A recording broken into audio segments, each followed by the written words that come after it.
Hola, ¿qué tal? Muy buen día. Bienvenidos a nuestra reunión virtual. Esta mañana vamos a seguir con nuestro estudio del libro de los jueces. Vamos a seguir con la historia que encontramos en el capítulo 3, versículos 12 en adelante. Y pues de una vez, si tienes ahí tu Biblia, ábrela, acompáñame a leer. Vamos a leer todo lo que viene aquí. Dice así la palabra de Dios. Volvieron los hijos de Israel a hacer lo malo ante los ojos de Jehová. Y Jehová fortaleció a Eglón, rey de Moab, contra Israel, por cuanto habían hecho lo malo ante los ojos de Jehová. Este juntó consigo a los hijos de Amón y de Amalec, y vino e hirió a Israel, y tomó la ciudad de las palmeras. Y sirvieron los hijos de Israel a Eglón, rey de los Moabitas, 18 años. Y clamaron los hijos de Israel a Jehová, y Jehová les levantó un libertador, a Ahod, hijo de Gera, benjamita, el cual era zurdo. Y los hijos de Israel enviaron con él un presente a Eglón, rey de Moab. Y Ahod se había hecho un puñal de 2 filos, de un codo de largo, y se lo ciñó debajo de sus vestidos a su lado derecho. Y entregó el presente a Eglón, rey de Moab, y era Eglón hombre muy grueso. Y luego que hubo entregado el presente, despidió a la gente que lo había traído. Mas él se volvió desde los ídolos que están en Gilgal y dijo: Rey, una palabra secreta tengo que decirte. Él entonces dijo: Calla. Y salieron de delante de él todos los que con él estaban. Y se le acercó a Od, estando él sentado solo en su sala de verano. Y Ahod dijo: Tengo palabra de Dios para ti. Él entonces se levantó de la silla.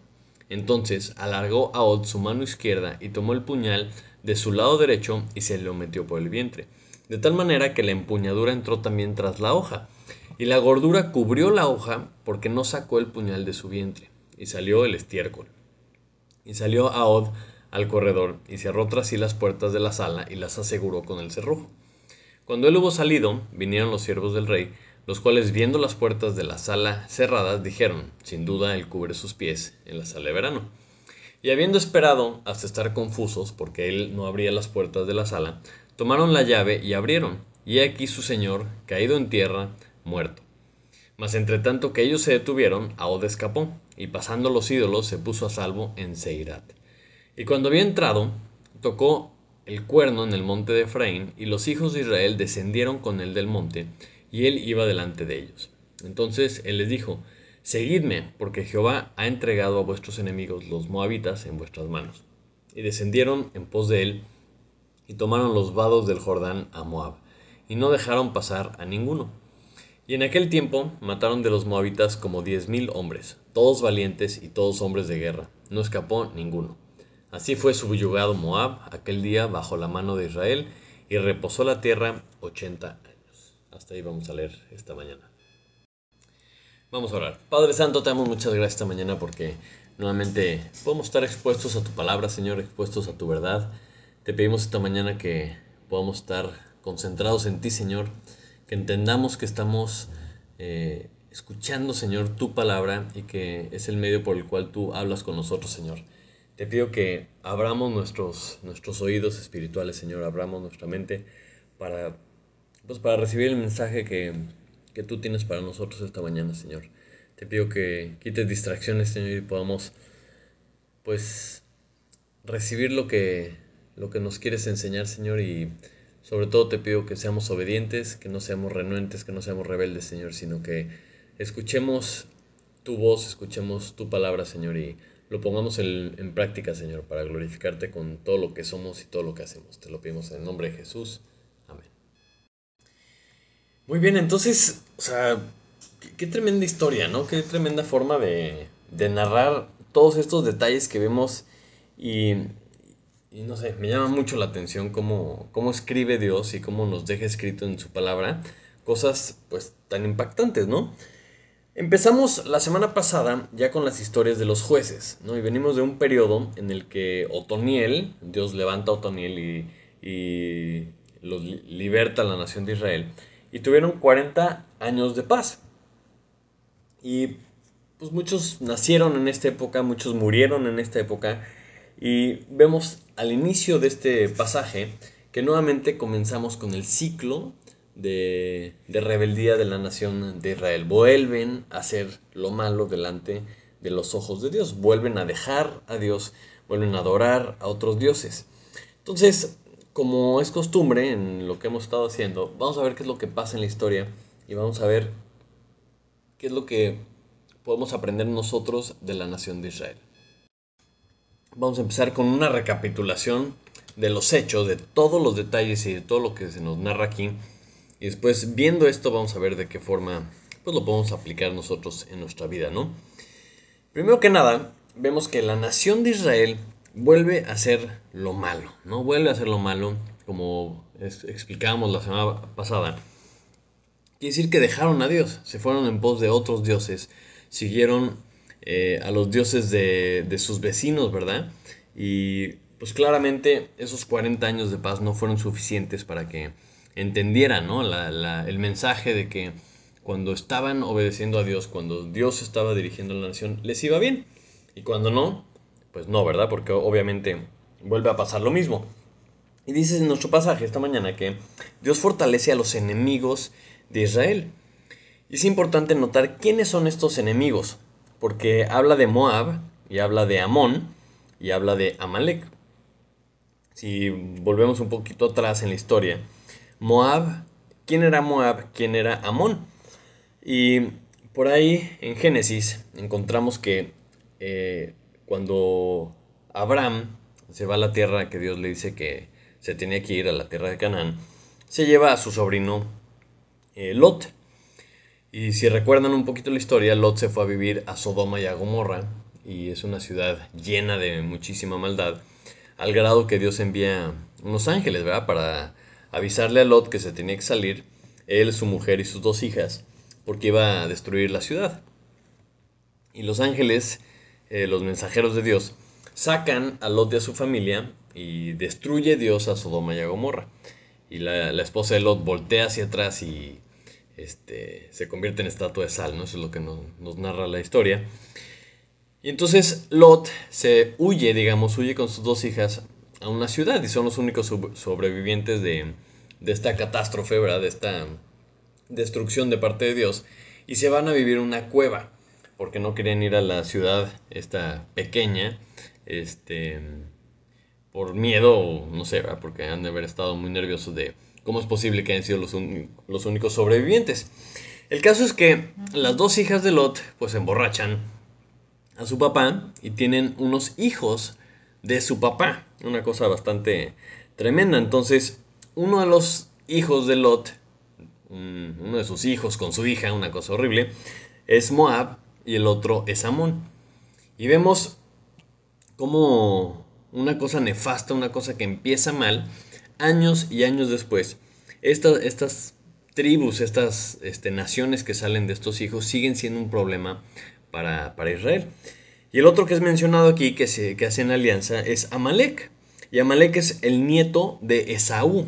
Si se acuerdan, Esaú es Edom, ¿no? Y Esaú es el hermano de Jacob, que era Israel.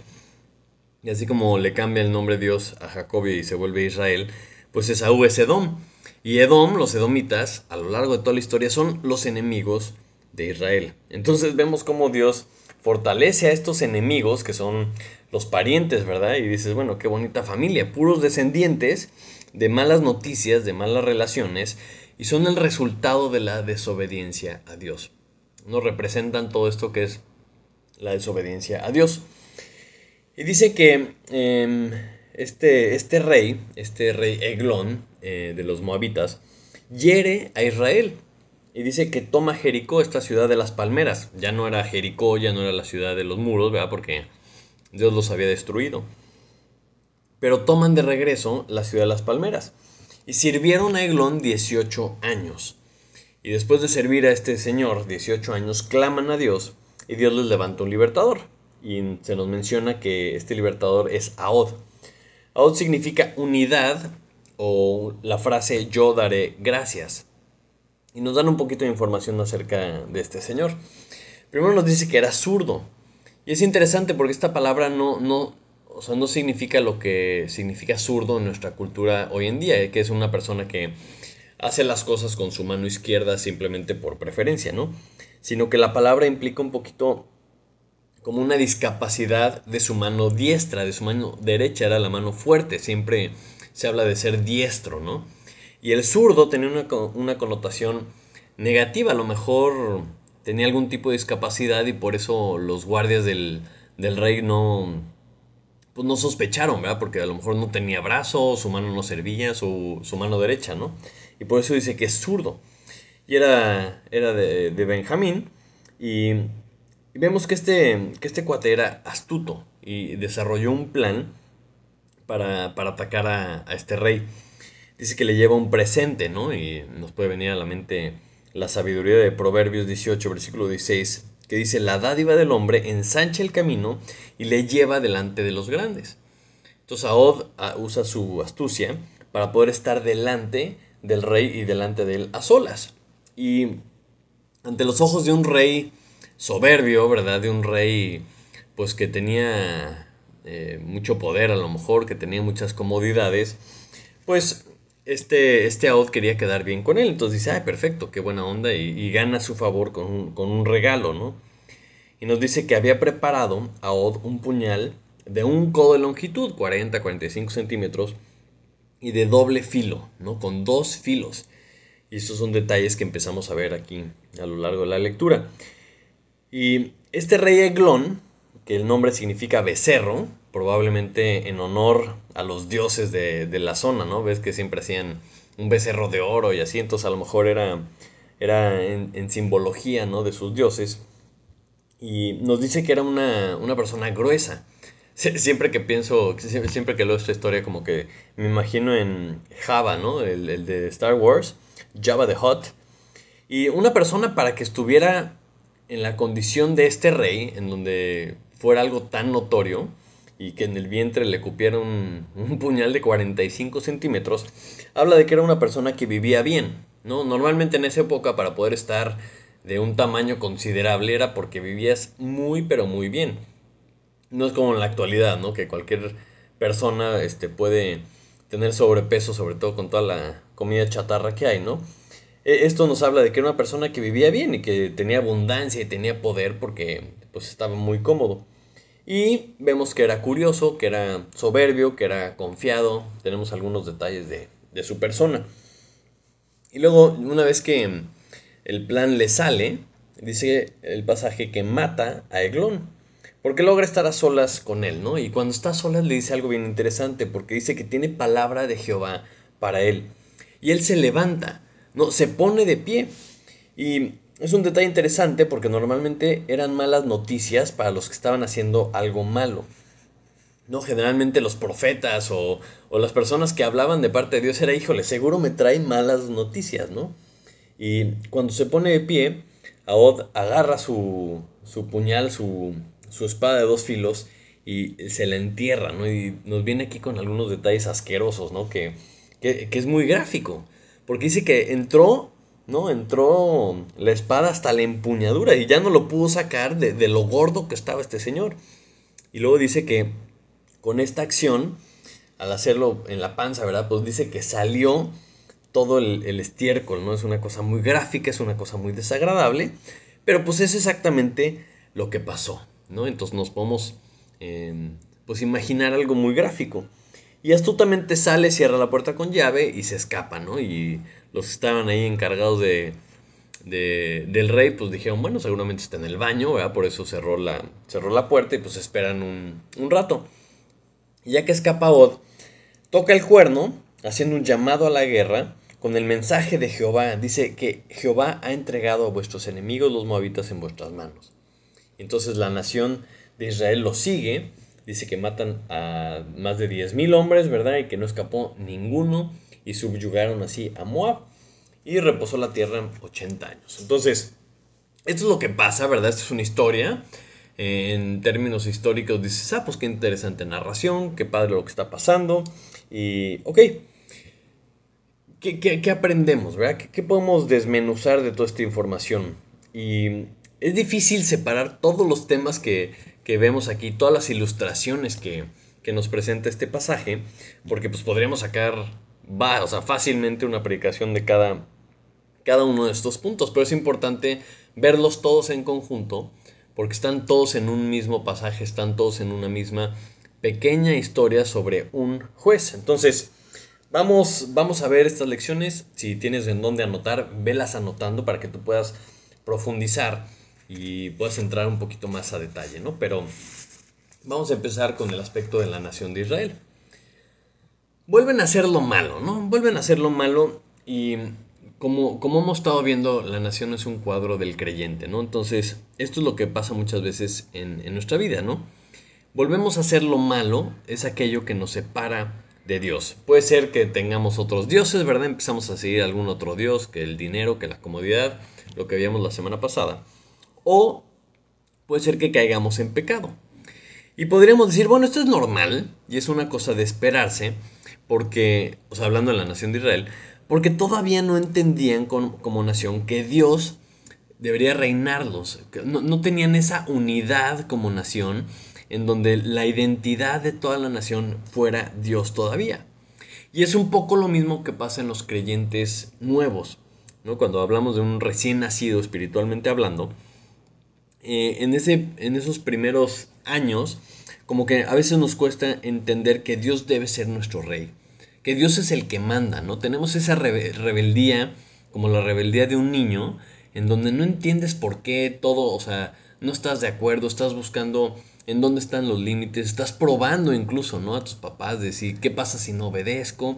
Todo ese tipo de rebeldía, encontramos ese paralelismo tanto en la nación de Israel como en un nuevo creyente espiritual. Pero el resultado de eso, de que no entendamos que Dios es nuestro rey, es que muchas veces caemos en pecado nuevamente. Y en esta caída de la nación de Israel pasan algunas cosas interesantes, ¿no? Por ejemplo, tardan 18 años en clamar a Dios. La semana pasada veíamos que antes se habían tardado solamente 8 años y esta vez tardaron más, tardaron 18 años en clamar a Dios.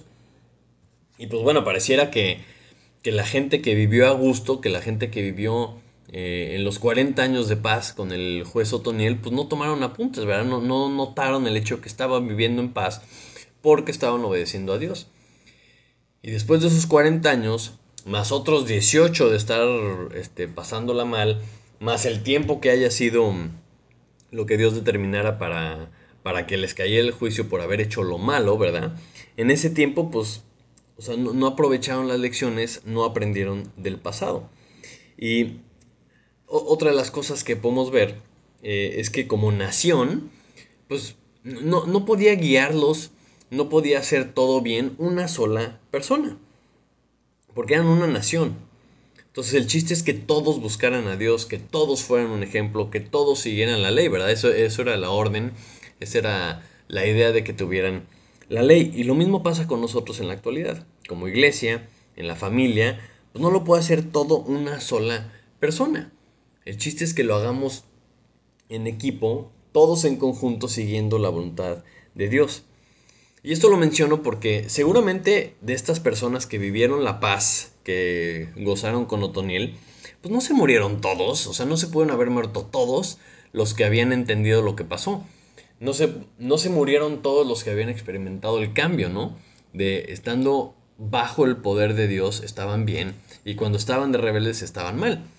O sea, seguramente había gente que había vivido en las dos. Entonces vemos nuevamente que no hubo un buen discipulado, ¿no? Una transferencia de madurez, de conocimiento, de experiencia, de decir, mira, si seguimos este camino de los otros dioses nos va a ir mal porque ya nos pasó una vez y hubo, o sea, no hubo esa transferencia de experiencia que es tan importante en nuestra familia, en nuestra iglesia y en este caso en la nación de Israel.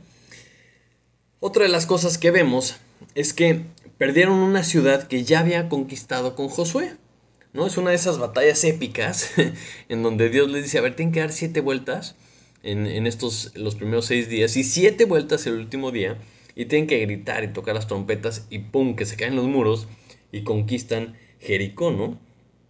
Es una batalla que, o sea, en la escuela dominical no la aprendemos, es algo espectacular, fue algo para el recuerdo. Y muy cerca de ahí, habían levantado los altares estos de piedras como recordatorio de todo lo que Dios había hecho, ¿no? Entonces vemos todos estos lugares en donde Dios ya había hecho algo, ya habían conquistado cosas espectaculares y sin embargo, con la desobediencia, vuelven a perder esos lugares. Entonces, lo mismo pasa muchas veces con el pecado, ¿no? Ciertos pecados en nuestra vida que parecen que no los podemos derrotar. Con la ayuda de Dios normalmente vencemos el pecado. Y una vez que lo vences, la idea es que pues no vayas a regresar a servirlo, que no vayas a volver a ser esclavo de eso que ya te libró Dios de eso, ¿no? Como Proverbios 26:11 dice, pero como perro que vuelve a su vómito, así es el necio que repite su necedad. Entonces, en nuestra vida algo que ya nos ayudó Dios a conquistar, la idea es que no vuelvas a caer en eso, porque ya sabes qué pasa, ya sabes el dolor, ya sabes todo lo que está alrededor de eso. Entonces, este es un cuadro interesante de perder algo que ya habías ganado, que Dios ya te había ganado, ¿no? Y es importante recordar cómo lo venciste. O sea, de la misma forma que Israel conquistó Jericó, no fueron ellos, fue una cosa espectacular, fue un milagro grandísimo de parte de Dios. Y por eso tenían que recordar, porque Dios es el que lo hizo. Y no sé, muchas veces siento que con el pecado nos pasa un poquito lo del síndrome de Estocolmo, ¿no? De que estamos sirviendo, estamos esclavizados, estamos secuestrados por algo nefasto, algún tipo de pecado. Y pues no sé, con el tiempo como que nos enamoramos, ¿no? De eso que nos tiene subyugados, de como, bueno, no es tan malo. Y nos acostumbramos a esa servidumbre en vez de entender que por medio de Dios podemos ser libres de ese pecado que nos tiene controlados. Y es interesante ver lo que pasa porque cuando Ahod eh, está yendo a visitar a este Eglón, dice que se volvió desde los ídolos que están en Gilgal. Y dices, wow, qué interesante porque en Gilgal es donde Josué había edificado las 12 piedras para conmemorar el hecho de que Dios había abierto el Jordán. Ahí, ¿verdad? A unos cuantos kilómetros estaba Jericó, que Dios les había dado esta grandísima victoria. ¿Y qué había pasado? En vez de que estuvieran las cosas, los recordatorios de la grandeza de Dios, ahora había ídolos en Gilgal. Entonces, nuestros avances espirituales, las cosas que Dios nos va ayudando, en las que vamos venciendo, no podemos sustituir esos recuerdos, esas cosas tan increíbles que Dios hace en nuestra vida, con ídolos. Si sustituimos o se nos olvida lo que Dios hace en nuestras vidas y lo sustituimos con ciertos ídolos, el resultado es que vamos a caer nuevamente, ¿no? Acompáñame rápidamente a Romanos capítulo 8. Romanos capítulo 8, versículo 31, porque es de estos pasajes que nos deben de servir de recordatorio, nos deben de servir para, pues para cualquier situación en la que nos encontremos, podamos regresar a lo que Dios hace con nosotros, ¿no? Porque decimos, dice el versículo 31, ¿qué pues diremos a esto? Si Dios es por nosotros, ¿quién contra nosotros? Y el 37 dice, antes en todas estas cosas somos más que vencedores por medio de aquel que nos amó. Entonces, ¿cómo vamos a sobrevivir todo lo que tenemos que vivir? ¿Cómo vamos a pasar tribulación, angustia, persecución, hambre, peligro, espada, desnudez? Todo lo que nos dice en este pasaje, pues obviamente con la ayuda de Dios.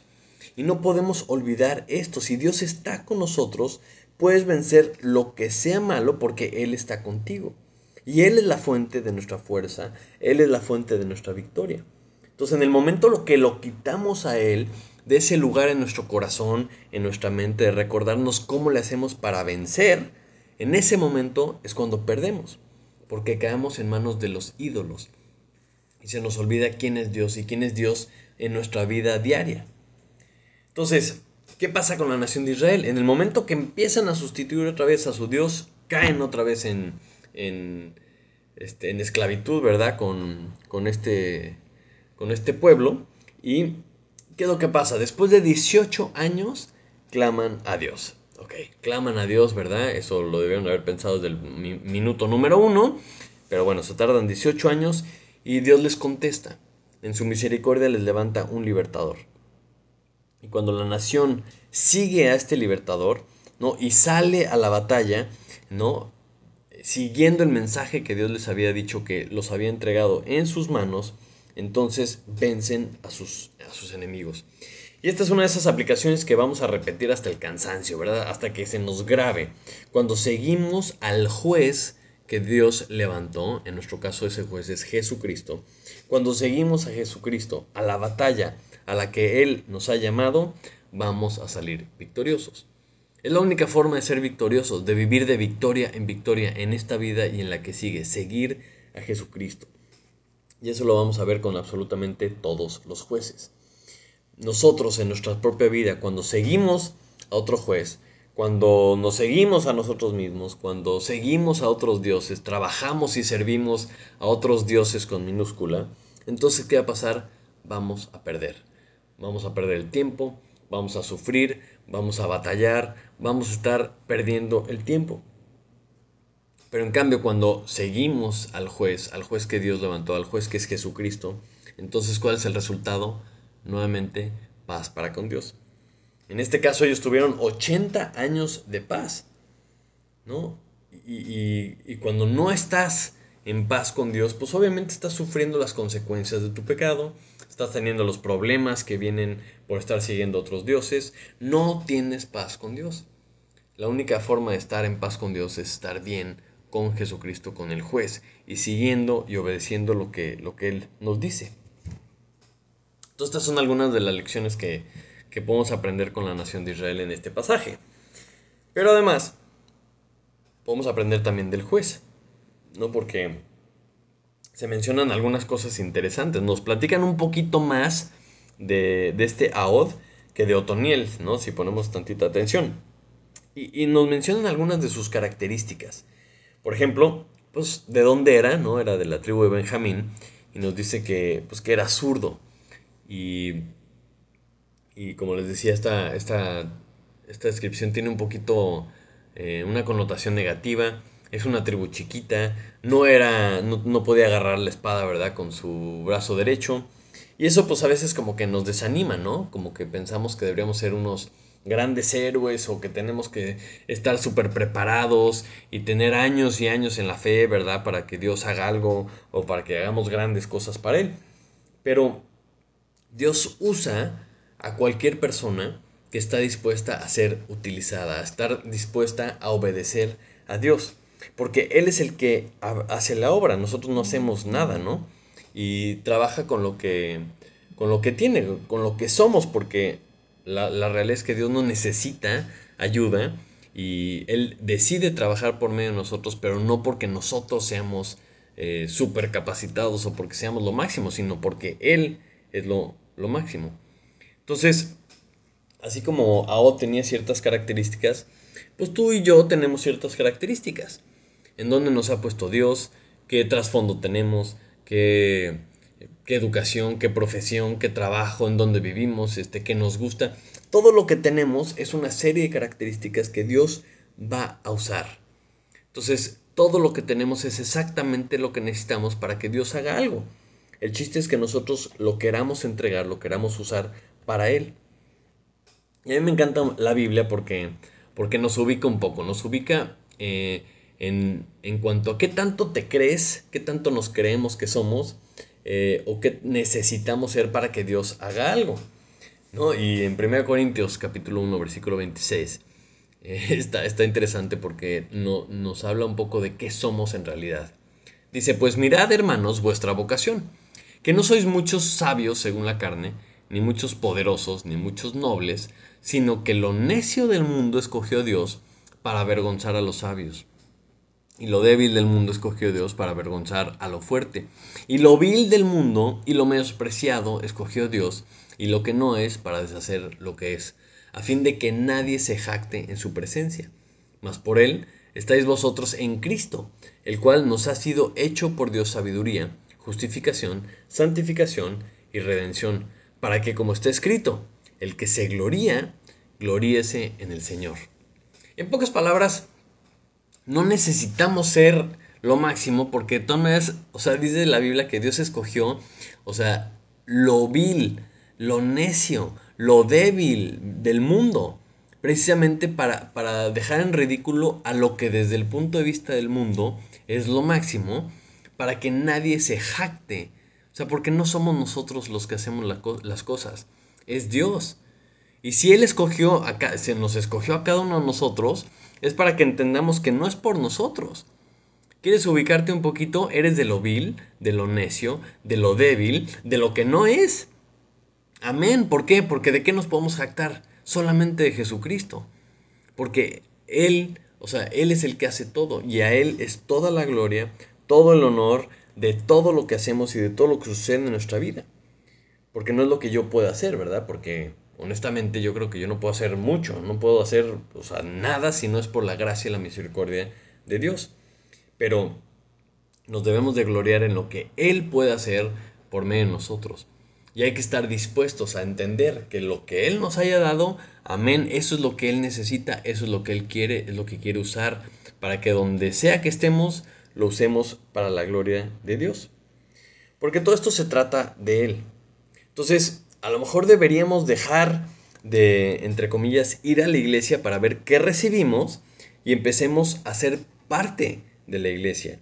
Y veamos cómo Dios obra utilizando a cada uno de nosotros, a cada una de las partes de su cuerpo, porque entonces sí vamos a entender más quiénes somos y quién es Él. Y esta cuestión de la jactancia, para mí me queda muy claro utilizando el ejemplo del cuerpo. O sea, un dedo no se puede jactar de algo que él hace. Un dedo no puede decir, no puede pensar que es lo máximo. O sea, ¿de qué se puede jactar un dedo? Pues solamente de que es parte de un cuerpo, que a lo mejor el cuerpo en conjunto, ¿verdad? Dirigido por la cabeza, ¿verdad? Por la mente del cuerpo, pues puede hacer X o Y cosa. El dedo solamente se puede jactar de que es parte del cuerpo y que está cumpliendo con la función, que está obedeciendo a la cabeza. Y así es la forma en la que nos debemos de ubicar cada uno de nosotros.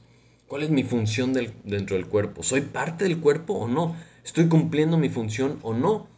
Y de lo único que podemos presumir, si podemos presumir de algo, es de Cristo, de que somos parte de Él. Y entonces ahí sí es cuando Dios te puede usar. Y Dios te ha equipado específicamente para las tareas que Él quiere. La cosa es que nos dejemos controlar por Él, que podamos pertenecer a ese cuerpo y hacer nuestra parte. Entonces, como que hay una idea que está impregnando al mundo, ¿verdad? Y también se ha filtrado mucho en las iglesias, de que así estás bien, ¿no? Esa idea de que Dios te ama tal cual eres. Y una cosa es que Dios te ame y otra cosa es que Dios te ame tal cual eres. O sea, porque si eso fuera cierto, pues entonces Dios no te diría, Dios no insistiría tanto en su palabra, en que necesitamos ser transformados, en que debemos ser como Él, en que debemos dejar al viejo hombre atrás, ¿verdad? O sea, si Él nos amara tal cual somos, pues no nos querría cambiar, pero Él nos ama tanto que nos quiere cambiar para que dejemos todo el cochinero atrás y nos volvamos como Él, que seamos transformados. Entonces no se trata tanto de caer en la complacencia o caer en la aceptación de que todo está bien. No, claro que no está bien, por eso necesitamos de Cristo y necesitamos que nos transforme, que nos parezcamos más a Él, porque es el chiste, ¿no? Entonces, una cosa son tus características, ¿no? Lo que Dios ha hecho, donde ha puesto y demás. Y otra cosa es no cambiar el viejo hombre, no deshacernos de todo lo que está atrás para ver hacia adelante, para parecernos a Cristo, para cumplir los propósitos que Él tiene para nosotros. Entonces, ahora sí, cuando Dios levanta a Od, le pone esa cosquillita en su mente, ¿verdad? De querer librar a la nación y de que Él lo iba a ayudar. Lo siguiente que hace Od es que tiene un plan para derrotar al enemigo. Y de esa misma forma nosotros debemos de tener un plan para derrotar al pecado. Entonces él viendo cómo estaba la situación, hace un plan y se va directo a la cabeza, ¿no? Dice, ¿cómo voy a poder matar al rey? Porque si mato al rey, pues va a ser más fácil después atacar a toda la nación sin su líder, ¿no? Y eso es muy similar a lo que debemos de hacer nosotros con el pecado. Debemos primero encontrar qué es lo que nos lleva a pecar y destruirlo, deshacernos por completo de eso. Como dice el pasaje, ¿verdad? Si tu ojo es ocasión de caer, pues sácate el ojo. O sea, es preferible, ¿verdad? Que entres al cielo con un solo ojo, que estando completo, entre comillas, con tus dos ojos, te vayas al infierno porque, pues, o sea, no te deshiciste de eso que te hace caer. Acompáñame rápidamente a Santiago capítulo 1, versículo 13. Santiago 1:13. Dice, cuando alguno es tentado, no diga que es tentado de parte de Dios, porque Dios no puede ser tentado por el mal, ni Él tienta a nadie, sino que cada uno es tentado cuando de su propia concupiscencia es atraído y seducido. Entonces la concupiscencia, después que ha concebido, da a luz el pecado, y el pecado, siendo consumado, da a luz la muerte. Entonces, cuando estamos hablando de vencer al pecado, debemos irnos a la raíz, que es nuestra concupiscencia, ¿no? Y Dios nos explica cómo funciona esto para que armemos un plan. Porque espiritualmente, ¿no? O hablando cristianglish, ¿verdad? Podríamos decir muy fácil, bueno, es que no hay que pecar, ¿verdad? O yo no peco porque mi carne está muerta y la concupiscencia no tiene poder sobre mí porque el Espíritu de Dios me controla al 100. Y dices, amén, gloria a Dios, ojalá esto sea cierto en tu vida, ¿no? Pero ¿qué hacemos mientras esto no es una realidad en nuestra vida? ¿Qué pasa si todavía batallas con los deseos, con la carne, ¿no? Con la concupiscencia, ¿verdad? Porque tu carnita todavía no está tan muerta. Ah, bueno, ¿qué hacemos mientras llegamos al punto en donde nuestra concupiscencia ya no es un problema y entonces ya no somos tentados? Ah, bueno, tenemos que hacer un plan. Tenemos que alejarnos de aquella cosa que nos atrae, aquellas cosas que nos seducen para pecar, ¿verdad? Por eso es tan clara la ilustración aquí de Santiago. Porque eres atraído, eres seducido y te envuelve. ¿Y qué pasa? Lo mismo que pasa con esta ilustración, ¿verdad? O sea, porque esa concupiscencia concibe la idea y da a luz el pecado. Entonces, aléjate de eso que te seduce a pecar. Y tienes que entender que no estás solo. Esto es algo que debemos entender, que necesitamos ayudarnos unos a otros. Y yo creo que es de las cosas que menos se hablan en la familia, ¿no? En la iglesia. De que, oye, tengo un problema con este pecado, necesito que me ayudes. Porque todos tenemos esta máscara de perfección que queremos aparentar que ninguno de nosotros tenemos problemas, cuando en realidad todos tenemos problemas. Y sería mucho más fácil que dijéramos, oye, tengo un problema con esto, me echas la mano y entre todos nos pudiéramos ayudar. Y eso lo aprendemos con Ahod, ¿verdad?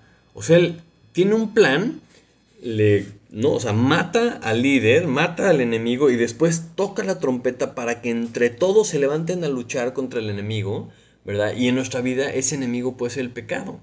Y podemos pedir ayuda de nuestros hermanos, porque así como Ahod no luchó solo, nosotros tampoco debemos de luchar solos porque somos el cuerpo de Cristo. O sea, cuando un dedo le duele algo, le tiene que avisar al resto del cuerpo y todo el cuerpo se entera, oye, el dedo me duele, ¿no? Y hasta cambias tu forma de agarrar las cosas, cambias tu forma de abrir la puerta precisamente para que no se vaya a lastimar. Y cuando nosotros como cuerpo de Cristo tenemos una mejor comunicación y estás entendiendo que un hermano o una hermana, ¿verdad?, está batallando con esto o tiene este problema, tiene esta lucha con este pecado, bueno, entre todos hay que ayudarle. Vamos a ayudarle a que no vea ciertas cosas, a no hablar de ciertos temas, a no, pues no sé, exponerlo a aquello que le cuesta trabajo, que todavía le jala. ¿Por qué? Porque queremos que todos nos mantengamos en victoria con el pecado. Entonces no hay que solapar la hipocresía, hay que ayudarnos unos a otros entendiendo que todos estamos en esta lucha. Y entonces llegamos al cuadro que nos enseña este juez y vemos qué arma utilizó, ¿no? Porque dice que hizo un puñal de doble filo, una espada de, ¿no?, 45 centímetros de doble filo. Y según Hebreos 4:12, esto pues no es una coincidencia, ¿verdad? Porque Hebreos 4:12 dice, porque la palabra de Dios es viva y eficaz, y más cortante que toda espada de dos filos, y penetra hasta partir el alma y el espíritu, las coyunturas y los tuétanos, y discierne los pensamientos y las intenciones del corazón. Ese es el arma que debemos de usar para derrotar el pecado, la palabra de Dios. Porque es comparado con una espada de dos filos. ¿Y qué es lo que hace? Pues corta, ¿no? Cuando Ahod le está diciendo a Eglón que tiene palabra de Dios para él, es interesante cómo Eglón se pone de pie. Y dices, a ver, ¿con qué intenciones se puso de pie? No creo que haya sido por respeto a la palabra de Dios, sino que más bien estaba listo para correr, ¿no? ¿Verdad? Entonces, ¿qué hacemos nosotros cuando alguien saca la palabra de Dios? ¿No? Cuando somos expuestos a la palabra de Dios, se deben determinar las discusiones. Porque o te alineas a lo que dice porque reconoces su autoridad, o corres porque sabes que te van a cortar. Y es muy interesante. Acompáñame rápidamente a Romanos capítulo 13, que es un capítulo, que habla acerca de la autoridad. Romanos 13:1. Y quiero que lo vean en paralelo con lo que estamos hablando de la palabra de Dios. Dice: sométase toda persona a las autoridades superiores, porque no hay autoridad sino de parte de Dios, y las que hay por Dios han sido establecidas. De modo que quien se opone a la autoridad, a lo establecido por Dios resiste, y los que resisten acarrean condenación para sí mismos, porque los magistrados no están para infundir temor al que hace el bien, sino al malo. ¿Quieres pues no temer la autoridad? Haz lo bueno y tendrás alabanza de ella, porque es servidor de Dios para tu bien. Pero si haces lo malo, teme, porque no en vano lleva la espada, pues es servidor de Dios, vengador para castigar al que hace lo malo. Por lo cual es necesario estarles sujetos, no solamente por razón del castigo, sino también por causa de la conciencia. Esta es una ilustración muy, muy clara, ¿verdad? Muy típica, nos habla del concepto de la autoridad, de estar sujetos a la autoridad. Y dice, si tú no quieres temer a la autoridad, si tú no le quieres temer a la espada, pues haz lo bueno, ¿verdad? Porque pues para eso está. O sea, la espada es para que teman los que hacen lo malo. Entonces nosotros debemos estar sujetos a la autoridad de la palabra de Dios, a la autoridad de lo que Dios dice. Porque así la debemos de ver, como una autoridad de nuestra vida. Y a la vez, la espada, ¿verdad? La espada es la espada de la verdad. Entonces, ¿le tememos a la verdad o nos alineamos? ¿Le temes a la espada y te alineas porque es lo que Dios dice? ¿O eres de los que te da miedo lo que dice la palabra de Dios y mejor huyes, ¿no? Entonces, ¿qué estamos haciendo con la palabra de Dios? O sea, el juez usó la espada, como Jesús usó su espada. En Apocalipsis nos menciona, ¿verdad? Que él iba a regresar y el que tiene la espada aguda de dos filos que sale de su boca, ¿no? Entonces, es una de las características de Cristo. Él usa la palabra. Entonces, si yo pienso en esta ilustración de Apocalipsis que va a regresar Cristo, ¿verdad? Y es el que tiene la espada que sale de su boca, esa verdad que está ahí para penetrar y cortar y demás. ¿Dónde quieres estar? ¿Quieres estar atrás de la espada siguiendo a Jesucristo o vas a estar delante recibiendo la cortada, ¿verdad? O sea, ¿de qué lado vamos a estar? Y en esta ilustración también de este pasaje, no solo aprendemos del juez, sino que también aprendemos del enemigo, porque nos dicen varios detalles, ¿no? Estos enemigos, que los podemos ver como problemas para la nación de Israel, ¿de dónde salieron? ¿No? Y es importante entender que las consecuencias de nuestras malas decisiones, de nuestros pecados, de nuestra desobediencia, siempre reaparecen. Es algo que no desaparece hasta que no lo terminas, hasta que no lo destruyes por completo. Todas estas naciones, Moab, Amón, Amalek, todos estos son resultado de las desobediencias del pasado. Entonces, hay que analizar nuestra historia. Hay que ver nuestros pasados, nuestros pecados del pasado, nuestros pecados viejos, ¿no? Y hay que acabar con ellos. Hay que pedir perdón. Hay que entregárselos a Dios para que no nos traigan problemas. Muchas veces vivimos las consecuencias de los pecados y queremos tapar las cosas en vez de enfrentarlos, confesarlos delante de Dios, corregir lo que se necesite corregir, ¿no? Me viene a la mente un poquito la actitud de Zaqueo cuando conoce a Jesucristo, cuando cuando él cambia sus dioses del pasado, ¿verdad? El dinero y demás, y lo cambia por Jesús. ¿Entiendes esta actitud de cambio absoluto? Dice que iba a vender todos sus bienes y la mitad se lo iba a dar a los pobres, y si había defraudado a alguna persona se lo iba a regresar cuadruplicado, ¿no? O sea, vemos ese sentido de reparar el pasado, de enmendar las cosas malas que hemos hecho, primeramente con Dios y después también con otros. Eso es bien importante porque tarde o temprano las malas decisiones, nuestros pecados del pasado van a resurgir.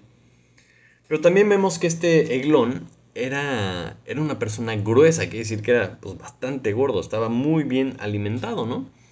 Y me hace pensar que la Biblia dice que no satisfagamos los deseos de la carne. Y muchas veces espiritualmente estamos súper engordados, ¿no? Nuestra carne está súper engordada. Y ya no podemos ni movernos, ¿verdad? De todo el gusto que le damos a nuestra carne. Si lo pensamos con una lucha, ¿verdad? Con una pelea, un luchador, pues no es tan difícil pelear contra algún debilucho. ¿No? Imagínate que tu carne, tus deseos, tu concupiscencia está toda desnutrida, toda raquítica, pues fácilmente le ganas, ¿no? Fácilmente le dices, hey, pues échate para allá, cállate, no me estés molestando, ¿verdad? Pero es mucho más difícil pelear contra un peso completo, contra una carne bien entrenada, bien ejercitada, bien satisfecha, ¿verdad? Porque pues no se va a dejar fácilmente. Y regresamos a la ilustración de, pues bueno, ¿a quién alimentas más? ¿A la carne o al espíritu? Porque es una constante batalla que vamos a tener hasta la muerte, hasta que Dios nos dé un nuevo cuerpo y ya no tengamos que estar batallando con la carne. Entonces, ¿quién manda en nuestra vida? ¿A quién alimentamos más? O sea, ¿la carne o el espíritu? ¿Quién está más preparado? ¿Quién tiene el control sobre nosotros, básicamente? Y eso se da con la alimentación, ¿verdad? ¿Quién estamos alimentando más? Y cuando, cuando vemos lo que le pasa a Eglón y entendemos que fue derrotado con esta espada de dos filos, es interesante porque nuestra carne, nuestros deseos, nuestra concupiscencia, la derrotamos con la palabra de Dios. Veíamos ahorita en Hebreos, ¿no? Que, o sea, la palabra de Dios penetra hasta partir el alma y el espíritu, las coyunturas y los tuétanos, y discierne los pensamientos y las intenciones del corazón. Entonces, si tú en tu corazón tienes la palabra de Dios y tienes el Espíritu Santo, entonces sale a relucir las intenciones de tu corazón. Sale a relucir qué es lo que en realidad estás pensando. Entonces, cuando nuestro pecado es enfrentado con la palabra de Dios, cuando somos penetrados por la palabra de Dios, lo que sale es toda la melcocha que tenemos adentro. ¿No? Y es un cuadro muy gráfico, pero lo tenemos que entender así. La única forma de que salga toda la mugre que tenemos adentro es que la palabra de Dios nos corte, ¿no? O sea, que nos parta el alma, que nos parta el espíritu y que nuestras intenciones del corazón estén alineadas a Él.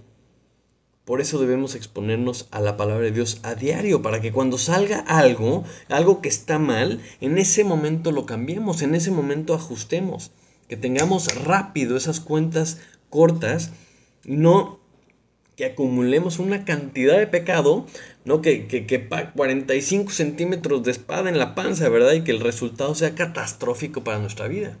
O sea, no hay que dejar que nuestra carne crezca tanto, sino que, o sea, la espada de Dios sea como, no como unas pincitas para quitar un grano nada más, sino no un cuchillo que tenga que filetear kilos y kilos de mugre, ¿no? Kilos y kilos de estiércol, como dice este pasaje. Entonces siento que es uno de esos pasajes que, pues que podemos seguirle, ¿no? Podemos ver varias ilustraciones, podemos, este, podemos seguir aprendiendo de cada uno de los ángulos, ¿no? Pero creo que podemos resumir, ¿no? En que para empezar necesitamos y tenemos que entender que siempre necesitamos un libertador que, que nos ayude a llegar a Jesucristo, que nos ayude a ser liberados de ese pecado, ¿no? Así como esta nueva generación vuelve a hacer lo malo, se vuelve a alejar de Dios, muchas veces en nuestra vida tenemos que encontrar a ese juez, que es Jesucristo, para que nos libere del pecado y de las consecuencias eternas de no acudir a nuestro Dios y a la solución que Él nos ha presentado, que es Jesucristo, ¿no? Y podemos entender también de este pasaje el ciclo, ¿no? El ciclo de la nación de Israel, cómo regresan, ¿no? Cómo regresan al pecado, cómo regresan a eso que los alejaba de Dios. Y es el ciclo de la vida de un creyente, no puede ser un cristiano, vamos a decir, puberto o más en su más temprana edad espiritual, o un cristiano rebelde, ¿no? Que quiere decir, ¿sabes qué? Yo me cansé y quiero probar otros lados, pues perfecto, entonces va a entrar en este ciclo. Y solo demuestras que no tienes la suficiente madurez. Y esto es algo normal, vamos a decir, es algo que se espera. Pero no porque sea normal, no significa que no va a doler o que no vamos a sufrir por no obedecer a Dios. Y hay muchas maneras de evitar esto Para empezar, obedeciendo a nuestro Dios. Y sabemos que si seguimos a nuestro juez, a Jesucristo, es el único que nos puede llevar a la victoria de día en día contra el pecado, ¿no? Porque Él es el que usa la palabra de Dios, esta espada de dos filos, para guiarnos, para llevarnos a que andemos en santidad con Él. Y por eso la tenemos que guardar en nuestro corazón. Y cuando este juez usa la espada de dos filos en nuestra contra, pues obviamente no nos va a gustar. Y va a salir toda la porquería que traemos. Pero ¿sabes qué? Amén. Porque el chiste es que estemos limpios delante de Él. Entonces que su palabra nos limpie, nos santifique por completo.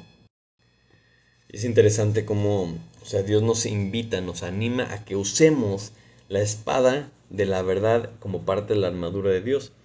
Porque es la misma espada que usamos para defendernos, para atacar al enemigo, no para que no caigamos en pecado. Y la debemos de usar bien, ¿no? Porque sabemos que la palabra de Dios es una semilla, ¿no? Pero también es una espada. Y dice que su palabra es verdad, pero Jesús también es la verdad. Y creo que a veces tal vez no entendemos la importancia, porque si batallamos con entender la importancia de Jesús, es obvio que también batallemos con la importancia de su palabra, porque son uno y la misma cosa, ¿no? O sea, si eres lo que haces y eres lo que dices, y vemos en la Biblia que nos dice que Jesús es la verdad y que su palabra es la verdad, bueno, pues entonces no puedes tener una verdadera relación con Jesucristo si no tienes una relación íntima con su palabra, si no tienes una relación íntima en tu corazón con su verdad. Y eso es bien interesante porque una vez que entendamos esto, una vez que lo pongamos como rey sobre nuestras vidas, entonces vamos a poder ver que todo lo que somos es con lo que Dios quiere trabajar. El chiste es que levantemos la mano y que digamos, Señor, úsame a mí. Ahí en donde tú estás, en donde Dios te ha puesto en tu trabajo, en tu escuela, en tu país, en donde sea que estés, Dios te puede usar. Porque no se trata de nosotros, todos somos discapacitados y zurdos, ¿verdad? No somos diestros en lo más mínimo, somos lo más bajo, lo más vil. Pero todo eso es para que Él sea glorificado, que nos use a nosotros para hacer algo grandioso. Es lo mejor que nos puede pasar porque sabemos que no somos nosotros. Y entonces cuando Él toca el cuerno, ¿verdad? Cuando suena el sonido de la trompeta, nosotros salimos a la batalla, a esa batalla que Dios nos ha llamado, a esa batalla espiritual para conquistar más territorio para nuestro Rey y para nuestro Dios. Entonces debemos de seguir a nuestro juez, debemos seguir a Jesucristo para que Él nos guíe a la victoria sobre el pecado, a la victoria de poder compartirle a otras personas que puedan conocer de Él, a que vivamos para Él. Y debemos entender que no estamos solos. O sea, no tenemos que pelear esto solos. Nunca ha sido el plan de Dios una relación personal en donde es tú y Dios y ya. No, claro que no, esa es una parte muy importante. Pero somos todos parte de un cuerpo. Somos todos que la única forma en la que funcionamos es si estamos unidos y todos conectados con la cabeza. Por eso somos la iglesia, por eso somos el cuerpo. Y cada uno de nosotros debe estar haciendo su parte, obedeciendo a la cabeza para que entonces sí el cuerpo funcione.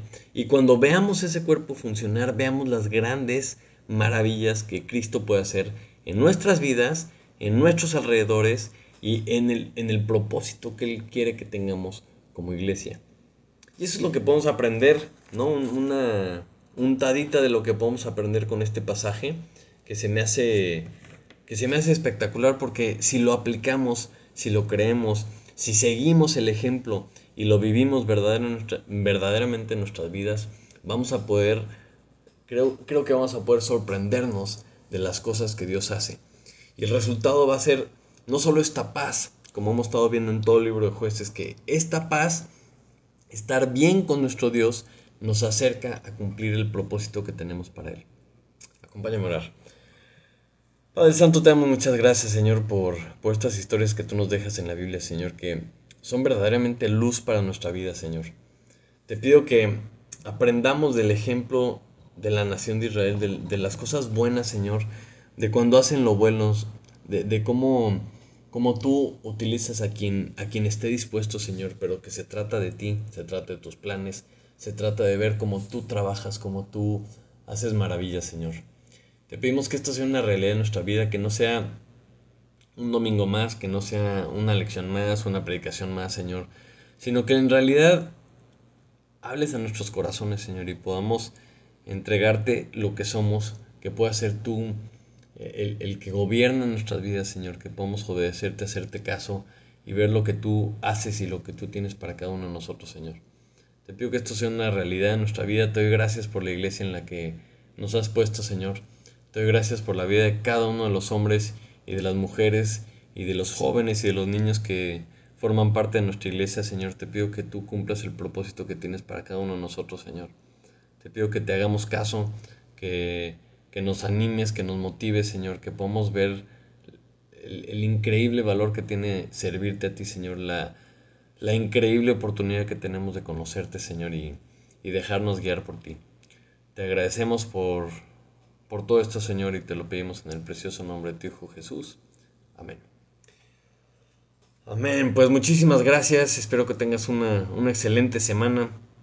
Espero que tomes apuntes verdaderamente, que no se queden en ya escuché la predicación, sino que lo lleves a tu vida, que lo lleves a la práctica y que juntos podamos sorprendernos de lo que Dios tiene para nosotros. Y si Dios quiere, nos vemos la próxima semana. Que Dios te bendiga.